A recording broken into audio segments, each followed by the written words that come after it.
There's a puzzling silence about the coronavirus, even as major economic impacts are underway.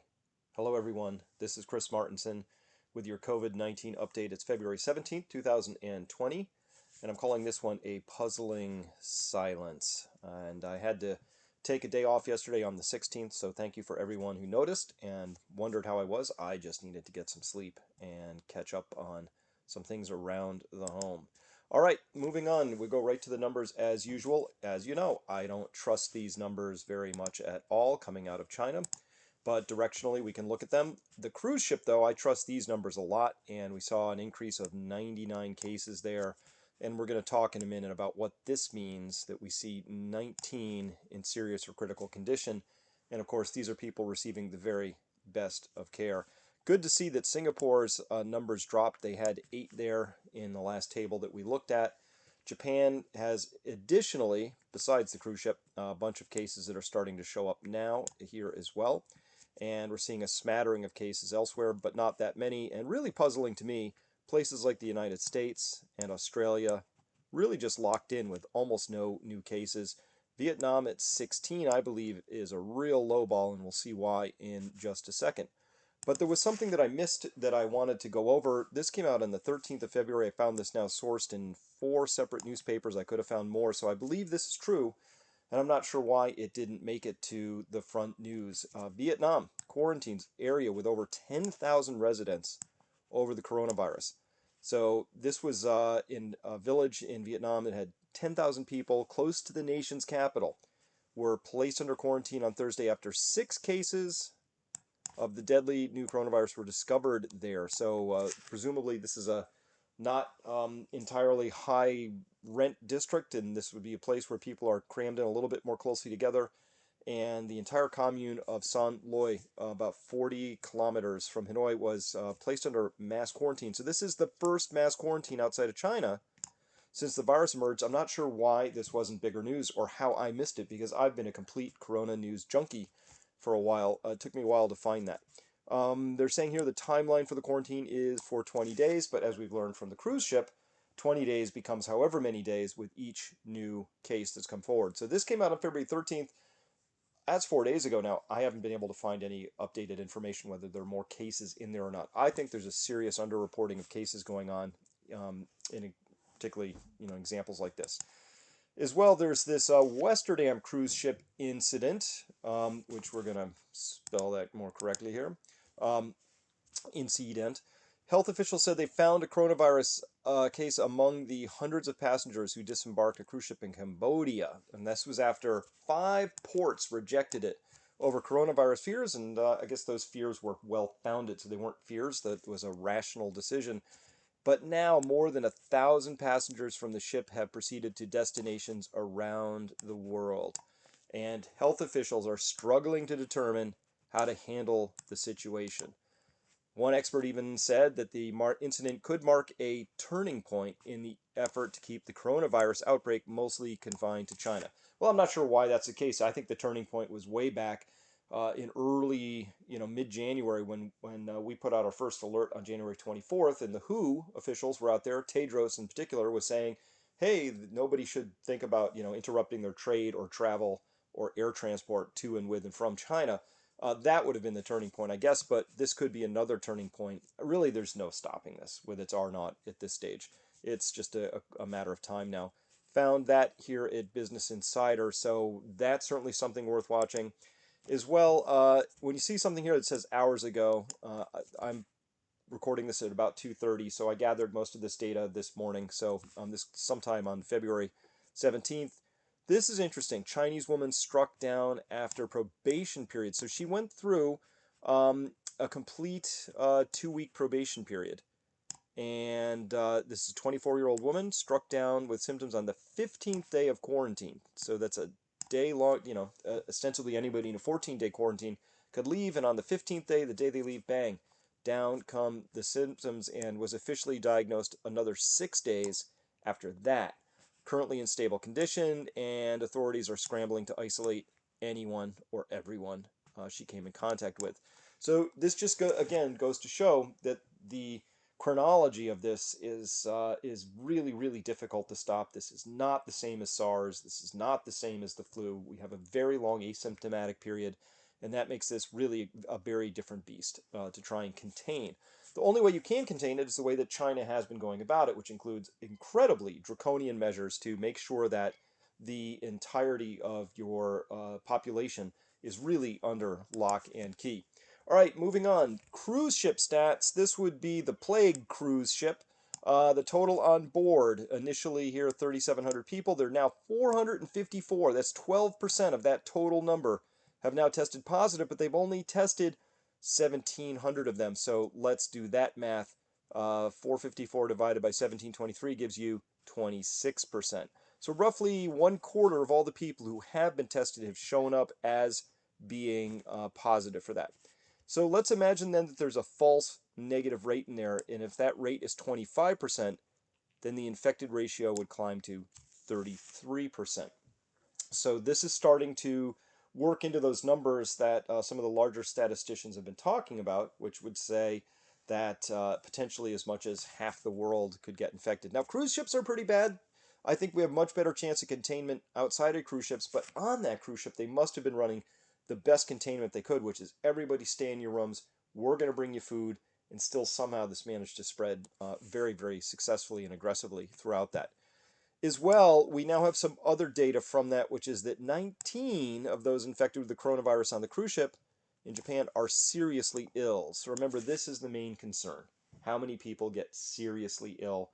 And if enough of them get seriously ill, some percentage of them will die, particularly the elderly ones in that population cohort. But if enough get seriously ill that your hospital system is overwhelmed, and later I'm going to show you just how complex it is to treat this particular disease when it comes forward.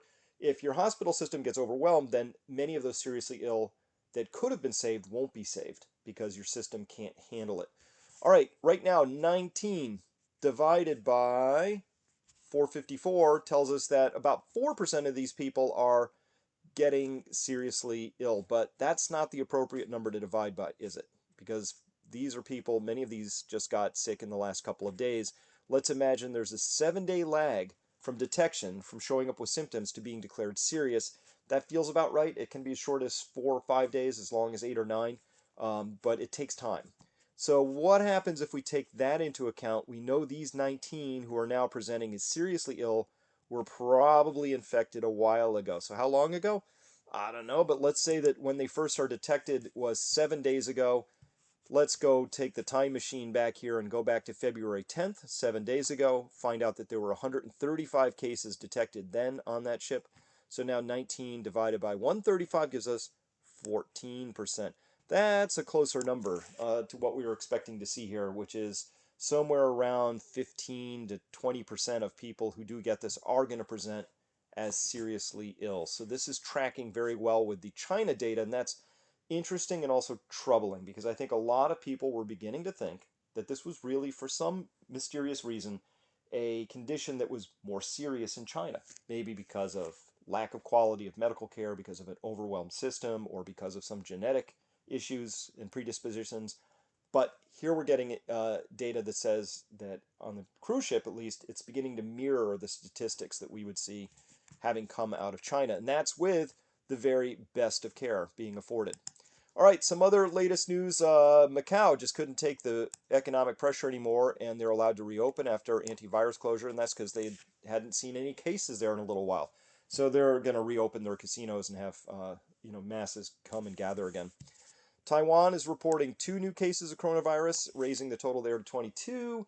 Interesting that these new cases are also presenting without any known contacts to China. So this is now fits the definition of a pandemic, where you have it outside of the border of one nation. It's in at least 2 areas, and it's now replicating and has human-to-human transmission in a local fashion. So Taiwan now part of that as well, joining Singapore, joining Japan, and a few others. All right, this is a little bit old. One new, actually, it's more like 5 more coronavirus cases in Japan, and this is outside of the ones on the cruise ship. So country's total number now stands at 62. 5 new cases, says here, unrelated to the Diamond Princess cruise ship. And uh, Japan really has a big problem on their hands, and not least of which is they really had to dial way back the Boston Marathon, which is a huge deal for them, and also they've got the Olympics coming up. So this is going to really be very difficult for Japan to manage the business interests against the health interests. It's going to be interesting to see how they go about managing that. But finally, the lead story. Coronavirus was finally the lead story this morning, February 17th, on CNN in the US. They spent 15 minutes covering it with various reports on their 8 a.m. in the morning show, Eastern Time. Hey, it's finally, it's been forever. And maybe now we can begin to start to get some traction on this story.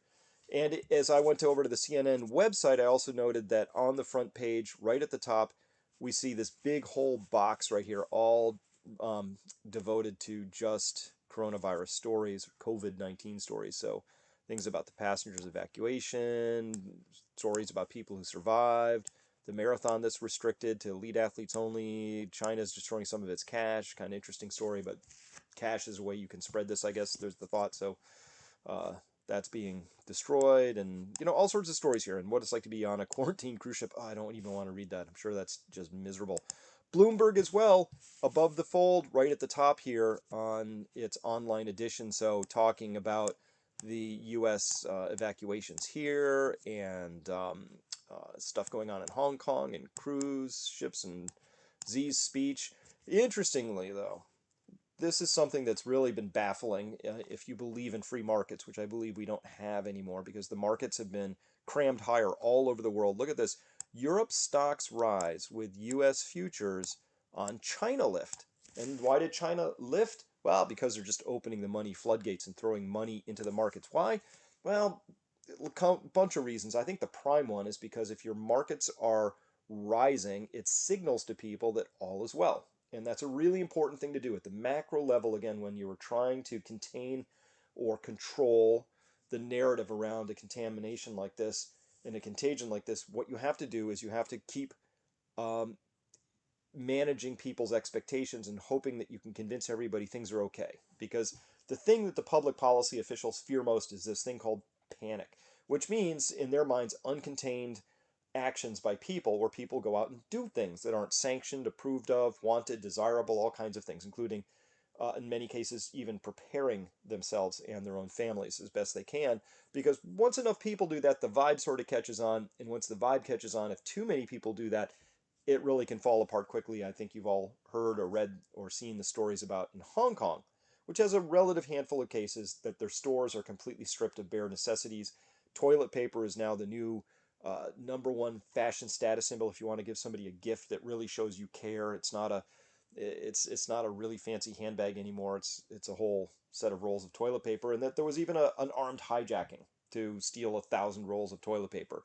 So that happens in part because people get the vibe that maybe they should go get toilet paper. Too many people do that, and you run out. And once you run out, it becomes its own self-fulfilling thing. So they're trying to control and contain that, and that's why markets rise in many cases.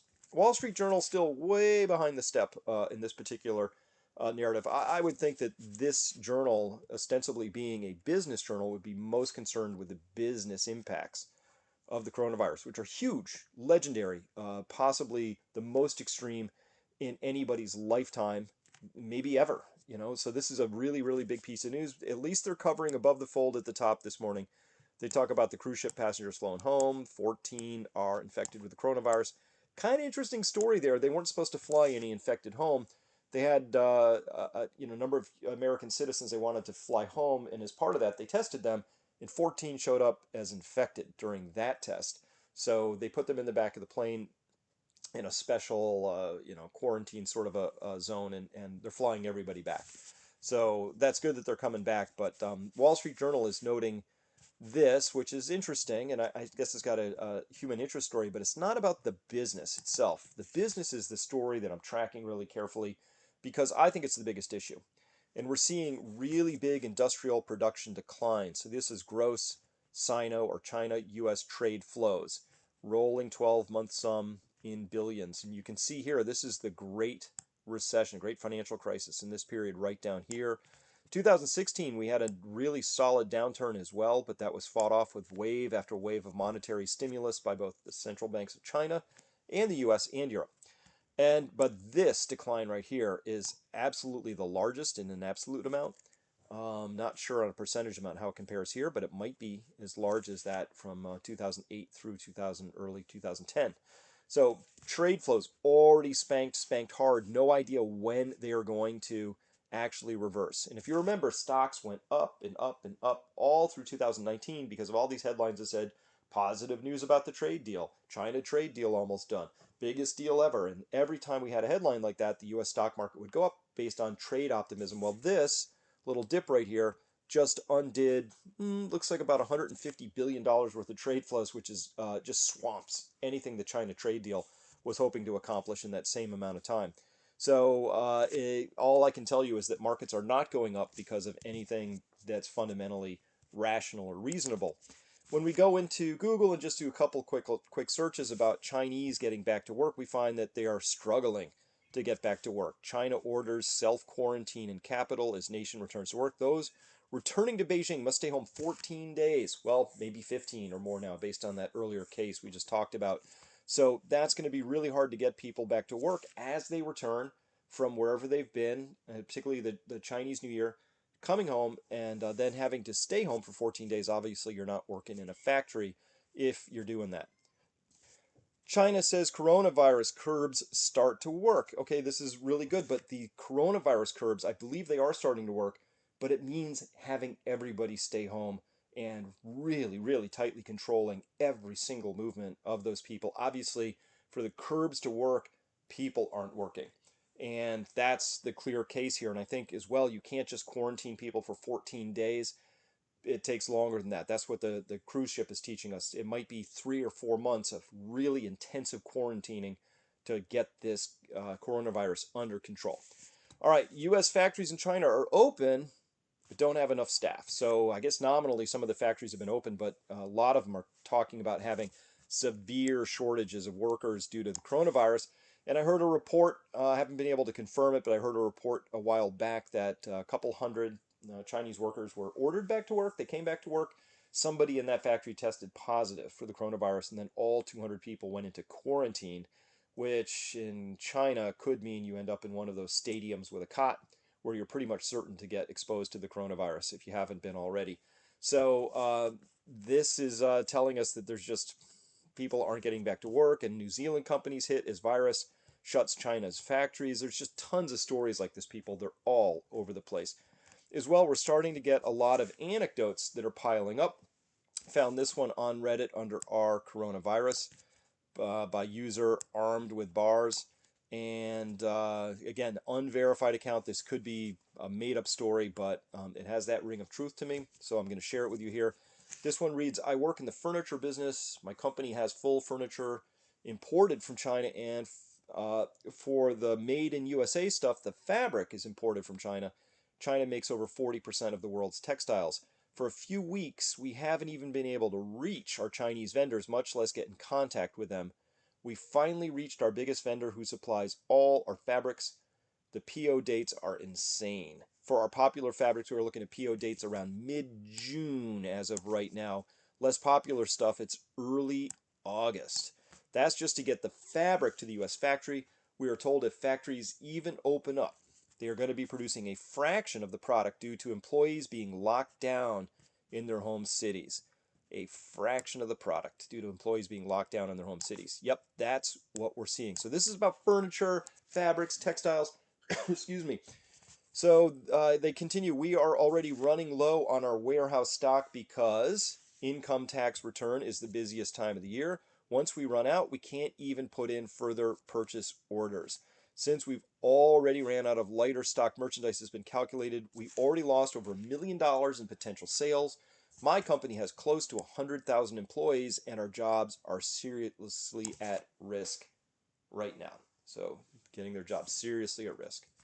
People are so focused on the virus they aren't even realizing that hundreds of thousands of people will be out of work if this continues any longer.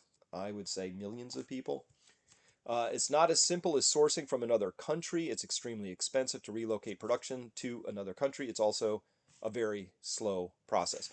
And in some cases, it's an impossible process, as it were, because you need to have an integrated supply chain. Maybe fabrics is easier, but when you think about electronics, it's not as easy as just saying, well, we'll relocate the chipset manufacturing to a different country because you need a fab plant for that. You know, it's a very specialized piece of production, and it might be that you need the other component parts to come from other nearby factories, and so you cluster those, and it's not it, it's a much more difficult problem to get uh, real realigned with some new. You don't just order from somewhere else in the world. So even if this ended tomorrow, they conclude here, there's a good chance our company can tank from this situation. I've already been told by a friend in corporate to get my resume ready to go. The economic fallout from this is going to be life changing. That's my conclusion too. I really do think that's the case. And we've got some macro data as well to support this anecdote. Here we have a report that was compiled by a Cleveland research company, and it's looking at the return to work levels, estimated to be about 30%. That feels about right. So the other way to say that is that about 70% of China is still out of work. And that's as well. This should be ramping up through this whole period of time, and it's just been flat. It's really looks like anybody who was going to return to work kind of, or is kind of there by early February, but not a lot has been happening since. As well, when you look at, in this case, in the city of Guangzhou, looking at passenger traffic or average traffic of in the city here since February 10th, which is when most cities started to return to work, the activity level still well below a normal month. So this is where it kind of was, and now they're reporting, hey, we're seeing this uptick. This is good news. We're getting more traffic, but it's still only 13, 14, 11, and 11%. So basically just over 10% of their normal traffic here. Again, just through February 12th, 5 days old. I'd love to see this data updated a little bit and see what it is today. But still, this is, if you're roughly 10% of what you used to be at, I can imagine that's each unit of travel represents economic activity. It's a truck going with goods somewhere. It's a car bringing somebody to or from something. Maybe they're shopping. Maybe they're going to work. Whatever the story is, traffic represents economic activity. So by this measure, in Guangzhou, economic activity is off by 90%. If you want to look at it that way. All right, at least CNBC is on the job. We just got this one coming out early this morning, and it says coronavirus could impact 5 million companies worldwide. New research shows. Here's the URL for that. And as we read into this story, they said the affected areas with 100 or more confirmed cases as of February 5th. So that's a place with where it's really gone epidemic, at least locally. So affected areas in China with 100 or more confirmed cases are home to more than 90% of all active businesses in China. So that's amazing. 90% of their economically viable areas. Of course, that's where more people are clustered. And of course, the closer people are clustered, the better chance the virus has of spreading. And around 49,000 businesses in these regions are branches and subsidiaries of foreign companies. Yeah, that's just a huge number. How do you even get your arms around a number like that?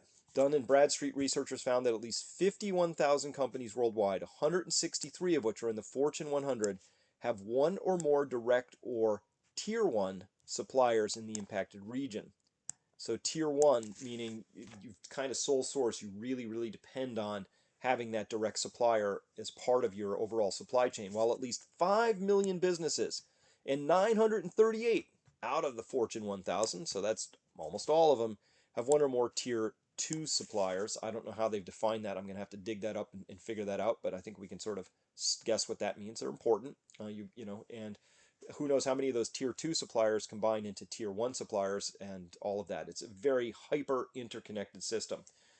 So this is just assuming all of their forecasts about how rapidly this might resolve, all assumes a baseline forecast that the spread of the virus is contained by the end of the first quarter. Well, that's a month from now. That would be the end of March. Restoring normal economic activity in the second quarter. However, the global economic toll would be severe if the rate of infection and rising death toll do not abate, with international supply chain disruptions amplifying the shock. All right, so here's what has to happen in order for this not to become a really severe situation. The number of cases has to stop growing. And we have to get some sense that this containment has worked and that this virus is now under control. Okay, that's what we'd have to see. What might prevent that from happening? Oh, I don't know. If like Macau says we can't take the economic pressure anymore, or the leadership of China can't take it anymore, and they order people back to work, and then you get another round of outbreaks from this thing because they didn't wait long enough to allow the actual full-blown containment of this thing to take hold. So every model I've seen so far says that this thing doesn't actually peak till April or May. And that's if it runs a normal course. It may take longer than that. But I think we can just count on now that there's some sort of amplified shock coming in the system. So the party line right now, and this has been the disappointing part, that yours truly here had his wiki page taken down because I wasn't towing the party line and coming to you directly with what feels like normal, logical conclusions after going through stuff I can find out there in the media. And as well, so this is a great piece. It comes from epsilontheory.com. This is the great Ben Hunt. He writes just amazing pieces. I read them religiously. It's a piece that he wrote. It came out on the 16th. So he wrote as part of this article, here's what WHO Director Tedros wrote in the South China Morning Post op-ed piece just 3 days ago. So that would have been on the 13th of February, because this was penned on the 16th. In addition, a wider strategy is needed to debunk pseudoscience and strengthen trust in everything from vaccination to public institutions. Misinformation thrives where trust in the authorities is weak. Well, I got news for you, Tedros. The reason that trust in authorities is weak is because you did a really terrible job informing people. You did a really terrible job of managing this. You did a really, really spectacularly bad job of doing your job. You acted like the World Trade Organization and attempted to protect travel and trade more than you wanted to protect lives. So that's where, if you say misinformation thrives where trust in authorities is weak, it's not that it's weak, it's that it got destroyed, it got damaged. Weak means it's a passive word. Let's put the active tense on that. You destroyed people's faith in the institution known as WHO. And I'm sure there's a lot of wonderful, very dedicated people who do work at the WHO, but not at the top end. Not where Tedros is hanging out. In a fast-evolving disease outbreak, there's a fine line between the deliberate spread of misinformation and the well-intentioned but potentially still damaging redistribution of false claims. So they keep coming forward with this idea there's a lot of misinformation and false claims, but they don't say what they are. I would love to see the examples of saying, here's damaging redistribution of a certified false claim. In fact, if anybody wants to refute any of the data that I've been putting out here and say, here's where you got it wrong, I'll admit where I got it wrong because I'm using non-peer reviewed reports. We're operating in a fast and fluid environment. We're doing our very best to get it right, but none of it's being done with the intention of spreading misinformation. But they keep claiming there's a lot of very damaging misinformation, but they never say what it is. And that's a clue to tell you that what they're trying to do is manage the information flow to say everybody should be looking at us, not anywhere else, but they haven't earned that right. In fact, they've dinged that right pretty solidly. And here's a Reuters article, again, from 3 days ago. So this is just on the 13th. I mean, we know tons about this from this virus as of 3 weeks prior to that, right? Here's what Reuters was concerned about. The rise of fake news, including misinformation and inaccurate advice on social media, emphasis on could, make disease outbreaks such as the COVID-19 coronavirus epidemic currently spreading in China worse, according to research published on Friday. In an analysis of how the spread of information affects the spread of a disease, scientists at Britain's East Anglia University, I have to look up who these people are and what their methods were, said any successful efforts to stop people sharing fake news could help save lives. Well, again, no sense of what the fake news here is. And again, without them going into that, it's what they're really waging a war on here is news that isn't coming from an official source. And the implication is that news coming from an official source is good information and that it's not fake news. Well, I'll tell you what. If the WHO was out there saying we need to shut down trade and travel with China immediately, and they said that way back on January 15th, right? If they had said that then, and there was somebody like me or out in the social media sphere coming out saying, no, that's wrong. We should be spreading, we should have more flights and more travel. And why should they be blocking trade? Well, I think they'd be right to say that that sort of fake news could have helped to kill people, right? Because that would have been damaging bad news. So the implication here that it's the WHO who are the purveyors of the good, solid information is not something that we have in the actual data at this point in time. So I'm really sensitive to these sorts of things because they keep talking about misinformation, fake news, but they never talk about exactly what examples they're talking about or how that connects back. But I will tell you that the WHO's early advice on this thing was horrible, and it actually did serve to kill people. And that's just the truth of it as I see it right now. All right, uh, this is a clinical protocol. I want to raise this in case you ever do find yourself needing to understand. If you were in China and you needed to self-treat at home because you felt that your local hospital system was overwhelmed. So this is something I think you should understand around that. And the best clinical protocol data now is out of China. They have many, many tens of thousands of cases where they've worked on it. And so this is what they've come with. Here's the whole thing. It's kind of hard to see because it's small and I couldn't cram it all in. So this part is just from here up. Okay, does that make sense? We're going to go through this part and then this part. First thing, if somebody shows up and they present with a chill, a sore throat, or a cough, already their alarm bells are going off. So what's the first thing they do? They're looking for dyspnea, okay, which is difficult or labored breathing. Is somebody coming in and just having difficulty breathing? Or hypoxia, hypo meaning below or beneath, oxia, oxygen. So if you're either have labored breathing or they see a hypoxia with a 93 or lower reading, 93% or lower, and that's the oxygen saturation of your blood. So each hemoglobin molecule can hold 4 oxygen molecules. And if all the blood in your arteries is fully crammed with 4 oxygen molecules each, you'll get 100% reading. I was surprised because 93% is a pretty high cutoff. It feels to me like what I mean by that is that's not that low, and so they're being very rigorous and quick about this. So any reading below 93%, and boom, you come way down here and you flow down into this part. We'll look at this second. But if you don't have either of these things, so then they're going to do a blood count. Then they're going to say, well, do you have a fever? If you have a fever over 37.3 Celsius, which isn't that much, that's not that much. That's 99.14 Fahrenheit. If you've got a fever, if you have that, yes, then they're going to do a chest scan, a CT scan, a detection of respiratory virus. So they're going to run a battery of tests.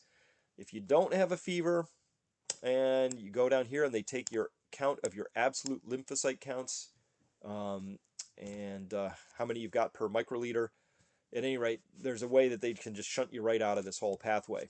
But isn't that interesting that it's just 93% or less, and boom, you fall down this tree very quickly to stage 2.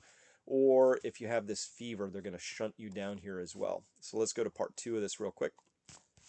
So if you came down that pathway, we came off this and we had blood oxygen below 93%. Woo! You came down here. First thing, they're going to give you supplemental oxygen.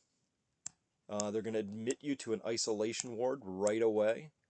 And then they're going to give you an antiviral and one of 2 antibacterials. And the antibacterials, just in case this is a bacterial pneumonia, they don't know yet. They're just covering all the bases, I think, there. And of course, they're going to find out if you're SARS-CoV-2. That's an interesting way to put it here. SARS-CoV-2 positive. They're not talking here about COVID-19. This is really a SARS. It's very close and related to SARS, almost exactly. Very high homology. If you're positive, boom, you're going to a designated hospital, right? Okay, so that's pretty quick to fall down this. If you just have this blood oxygen level below 93% reading, you come cramming right down here. So if you get that reading, off you go. Otherwise, if you came down here and you just had a fever and they're going to look for your, see if you have a respiratory virus. If you have viral pneumonia, okay, they're going to take you down here, isolated observation. They're going to run this test.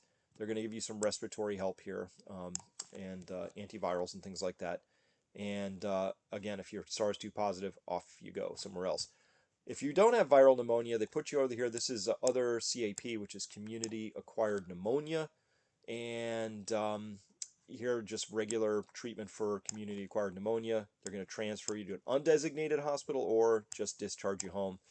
And if you don't have that, they're just going to send you home and they're going to give you some prophylactic azithromycin or amoxicillin, some antibiotics.